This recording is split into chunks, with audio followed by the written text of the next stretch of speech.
Now, here is the conversation. Hi, Jenny. What are you doing down here? Oh, hello, Steve. Well, I'm trying to fill in this form, but I'm having a bit of a struggle as I sprained my wrist playing tennis yesterday. Don't worry, I'll do it for you. Let's have your pen. Right, fire away. Let's see. I want to do the drama and theatre studies. I'd like to get the certificate. The course number is 60201. No, sorry, 202. It seems to be on Thursday at 7:30. Yes, well, we don't have to put all that down. Now, I suppose we can call you Miss?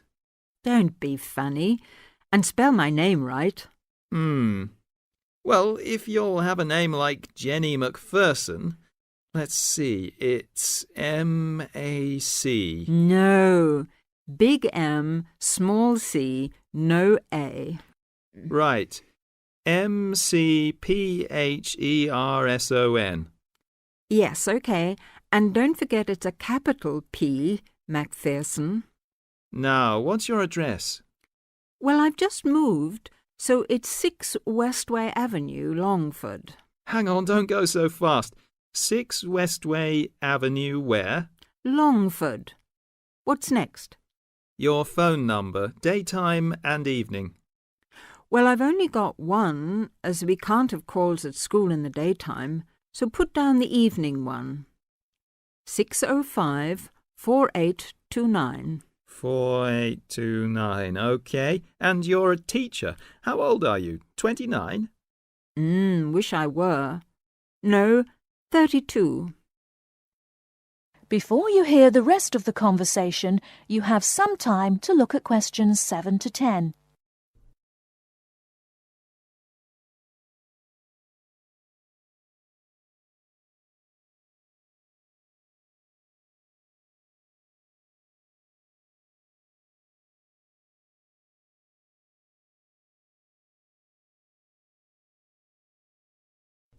Now listen and answer questions 7 to 10. Do they want my date of birth? No, don't seem to. Just age. How about educational qualifications? Well, I've got a degree in English literature and a diploma in media studies. Media studies, right. Now, have you ever done any of these extramural courses before? No, don't think so. Although I did do something on psychodrama once. But no, it wasn't extramural, was it? That seems to be it, except for the fee. Yes, well, that's the same for all the central courses. I think £25. I suppose I have to include it with this form. Looks like it. Do you want me to write the cheque out for you? But you'll have to sign it. That is the end of part 1. You now have half a minute to check your answers.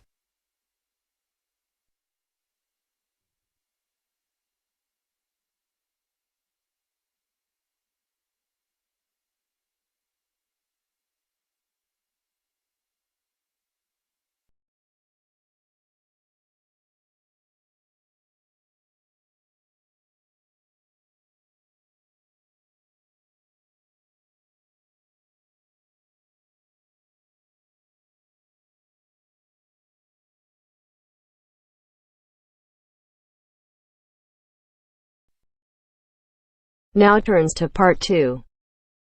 Part 2. You will hear a recorded message giving information about an area where tourists can visit to taste local food. First, you will have some time to look at questions 11 to 13.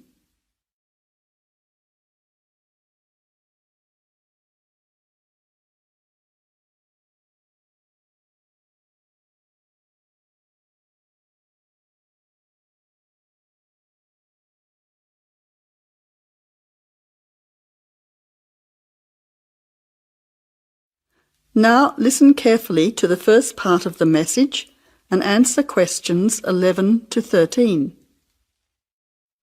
Welcome to the tourist information line for the Valley Food Trail.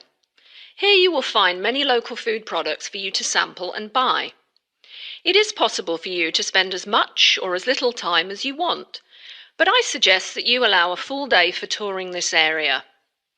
Of course, there are many half-day tours available for those of you short on time. Now, it's quite a large area and stretches from Brookville to Ford Hill. For those of you unfamiliar with the area, that means that it is 10 kilometres to 35 kilometres from the city centre, or by car 15 minutes to the closest point, continuing to 55 minutes at its furthest point from the CBD. Of course, apart from food, there are many other places of interest in this area, including cafes and restaurants and galleries and studios. But I wouldn't recommend you go here to see parks and gardens. The other information lines will give you specific information related to these particular attractions. Before the final part of the message, you now have 20 seconds to look at questions 14 to 20.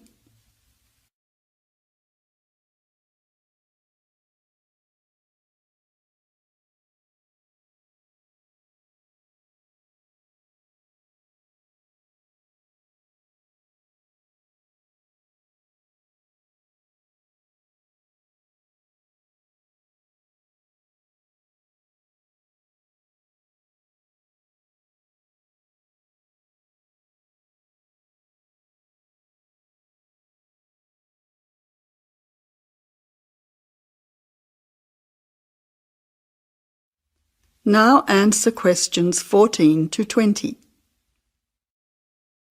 But let's go back to food. If we begin in Brookville and head north towards Upper Valley in a clockwise direction, passing West Valley on West Road, we cross over Coast Road to come to our first place of interest, Magic Coffee. This is not to be confused with the Coffee House, situated opposite on the other side of the valley on the railway line. Magic Coffee is next to the Chocolate Company, which is on the corner. Just past the ice cream shop on the corner of John Street is the Fresh Produce shop. A little further north, we have reached Ford Hill, where we can start our drive southwards along Great Northern Highway following the railway line. First, we come to the organic market near the corner of Memorial Avenue, and then to Olive Farm opposite Olive Road. Just before we come to the next street crossing, we see the Honey Pot, which is practically opposite the coffee house. There is another chocolate company which sells nougat as well, just nearby.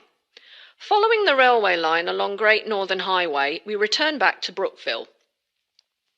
Now, as I have said previously, if you only have a few hours to spare, there are several places that you shouldn't miss. The two chocolate places make equally nice chocolate, but the factory has the added bonus of nougat, unlike the company. Of course, everyone loves ice cream, especially unusual flavours such as coffee and nougat, so the ice creamery is definitely worth a visit. And while the coffee house sells expertly made hot drinks, including hot chocolate, I think your time would be better spent sampling the many products on offer at the organic market. Well, I hope you enjoy your time visiting the Valley Food Trail and enjoy all the wonderful local foods on offer.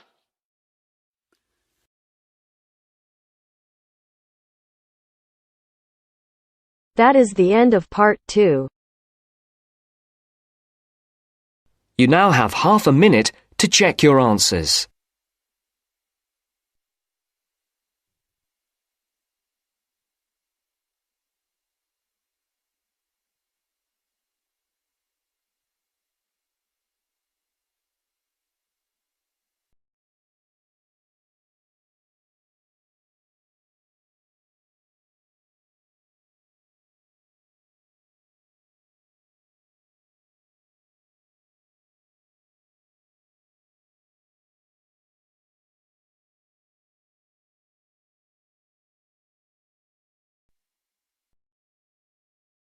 Now turns to part 3. Part 3. You will hear 2 university students talking about a music course. First, look at questions 21 to 23.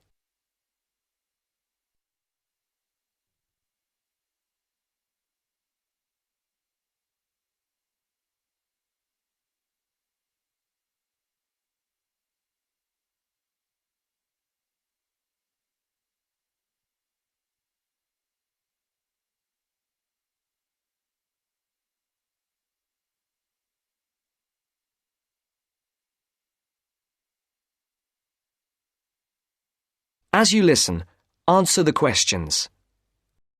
Josie, come in. How are you? I'm good. Can I get you a coffee or anything? No, that's okay. I can't stay long, but you said you wanted to talk to me about that course I'm doing this semester, Music 103? That's right. Actually, I was a bit confused because I thought you were majoring in maths. That's right, I am. I'm doing 4 maths modules this year, but it's an optional course. You just choose it if you're interested, and you can do it whatever department you're in. Why? Are you thinking about doing it? Well, I'm not sure. What are the requirements? What? The course requirements. I mean, what do I need to know about music to be accepted on it? I do listen to a lot of music, everything from hip-hop and rap to classical. And I can sing, sort of. Well, for a start, one special thing about this course is that it's distance learning. You don't actually have to be at the university to do it, and you don't have lectures. So you've got to be able to work on your own without someone telling you what to do all the time. Oh? Oh. No, that should be okay, I reckon. I'm more worried about the actual musical stuff. Like, I don't know how to read music. That doesn't matter. They don't assume that. You'll learn as you go along. How's your maths? Not too bad. Right. Some of it's quite mathematical, so you really need to be strong there. But you play the violin, don't you? I don't play anything. You don't need to. What about computer skills? You're okay there? Yes, reasonably. Does that matter? Yes, I'd say they're essential. Like I said, it's all distance learning, so it's computer-based. Before the conversation continues, look at questions 24 to 30.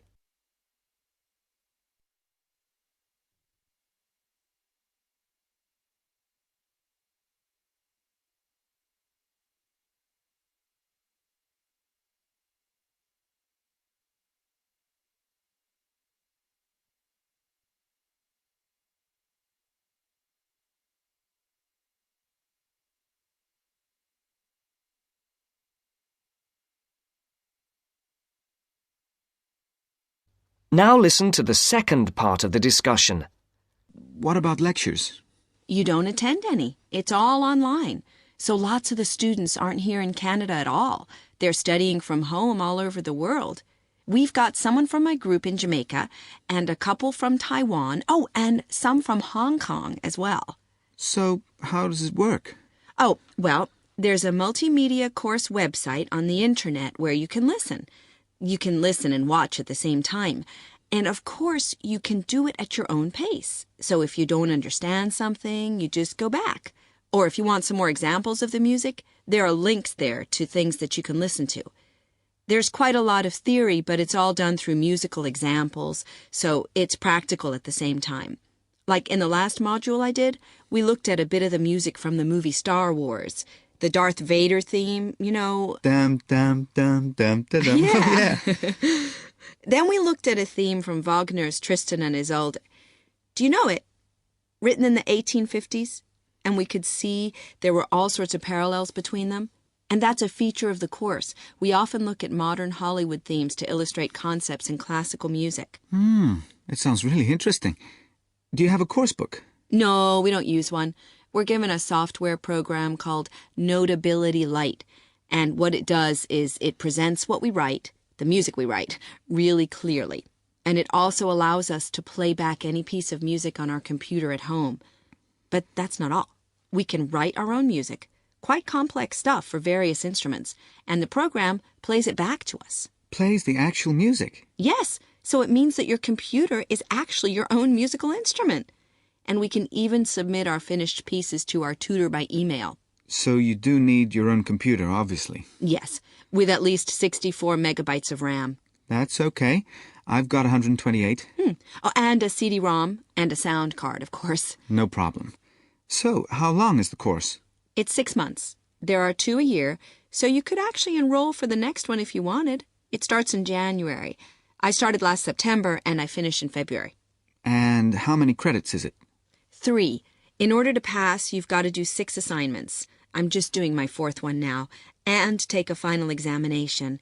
Oh, anyway, why don't you call round sometime and I'll show you the sort of things we do. You can even listen to some of my music. That would be great.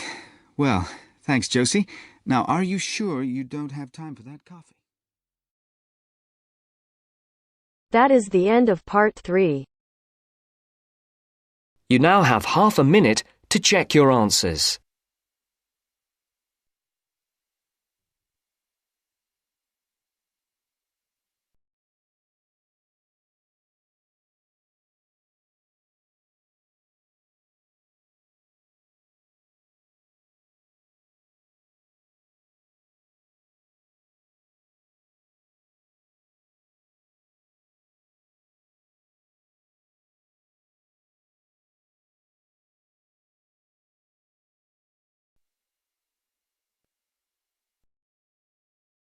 Now turns to part 4.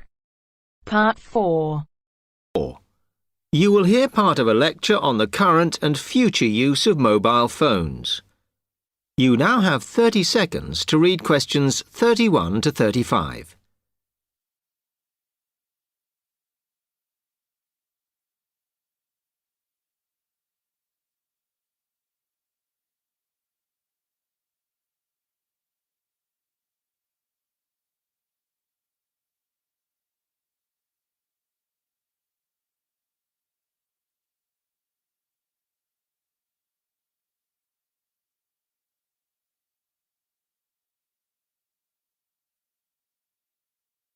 Okay, now today we're looking at changes in communication, and specifically changes that have just happened or are likely to happen in the next few years.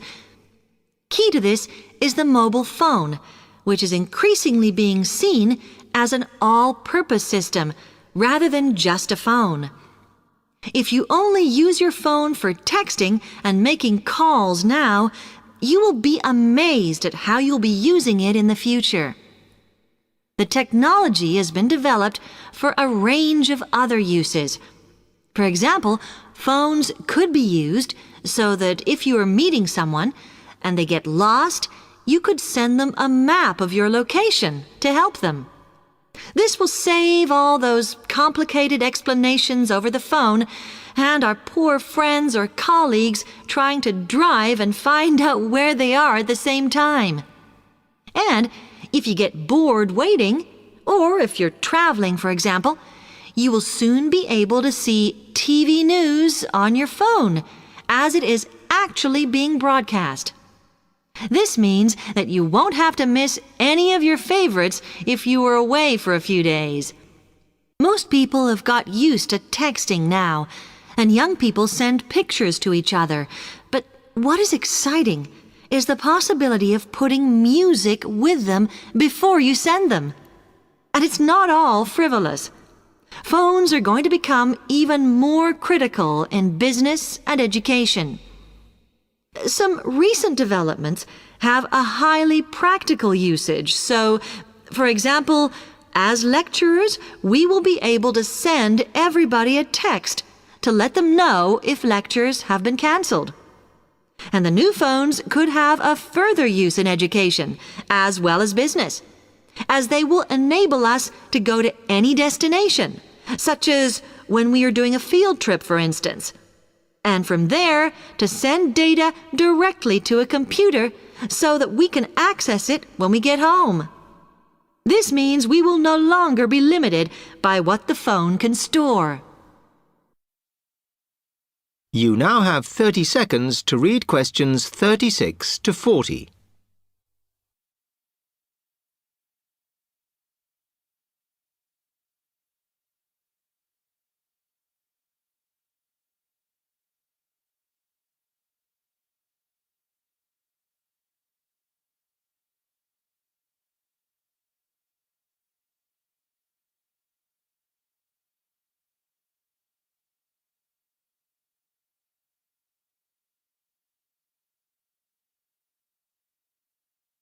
And it's interesting to look at the different ways that men and women use phones now, as that does affect how the technology will develop.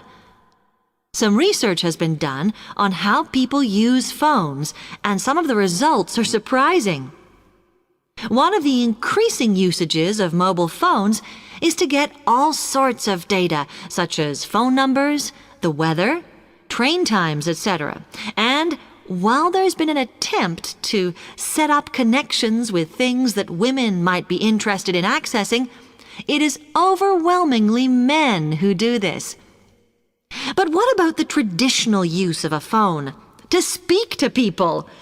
I suppose we would predict that it is mainly women who use phones as a method of contact for friends and family, but, in fact, the genders exploit this facility equally. I've spoken about the increased business usages that phones will offer, and I suppose we would associate this usage with men. The survey picked up, though, that women are often working from home or catching up with work in the evenings, so they use phones in this way as much as men do. Most of us are aware we can store photos on our phones. It's an ideal method of capturing a moment wherever you are. Women tend to be the group that keep photos on their phones, but it seems that men use their phones to actually take pictures much more than women do. And of course, all this knowledge affects the marketing that the companies will do in order to sell the phone.